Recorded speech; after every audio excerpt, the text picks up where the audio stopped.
రాయలసీమ పేరు చెప్తే ఫ్యాక్షనిజం అని అంటారు.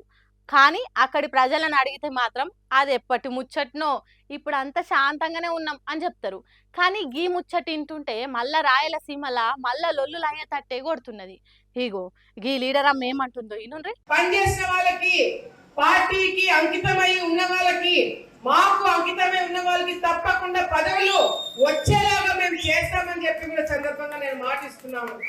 ముగ్గు ముఖం తెలియని వాడు ఎవడైనా వెళ్ళి పదవి కావాలని చెప్పి మాకు తెలియకుండా తీసుకుంటే మాత్రము ఆలగడ్డ నియోజకవర్గంలో అడుగు కూడా పెట్టనీయమని చెప్పి సందర్భంగా తెలియజేసుకుంటున్నాం. ఇన్నరా ఆళ్లగడ్డ నియోజకవర్గంలో అడుగు పెట్టనియదట భూమా అఖిల ప్రియ. అంటే కాలు పెడితే ఇరగొడుతుంది అన్నట్ట, లేకుంటే లేపేస్తుంది అన్నట్ట. టీడీపీ పార్టీ ఎమ్మెల్యే అఖిల ప్రియకు తెలియకుండా ఎవరు పదవి తీసుకున్నా వాళ్లకు పదవి ఇచ్చినా తన నియోజకవర్గం వచ్చేతానికి వణుకు పుట్టేటట్టు బెదిరిస్తున్నది.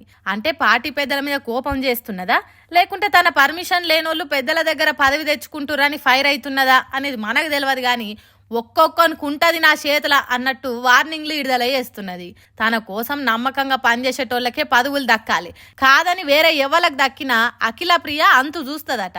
కాబట్టి సొంత పార్టీలైనా పెద్ద లీడర్లతో ఎంత మంచి సోపతున్నా అఖిల ప్రియ చెప్పంది పదవులు రావన్నట్టు చెప్పింది. ఒకవేళ తనను కాదని చేస్తే ఆళ్లగడ్డ నియోజకవర్గం అగ్నిగుండం చేస్తాం. మరి పాత పగలు ప్రతీకారాలు ఏమన్నా మనసులో పెట్టుకొని ఇట్లా మాట్లాడుతున్నదో, అక్కడి లీడర్లు కొందరికి కావాలనే వార్నింగ్ ఇస్తున్నదో తెలియదు. కానీ మళ్ళా రాయలసీమల ఫ్యాక్షనిజం లొల్లులు మొదలయ్యేటట్టే ఉన్నాయి అని అంటుర్రు.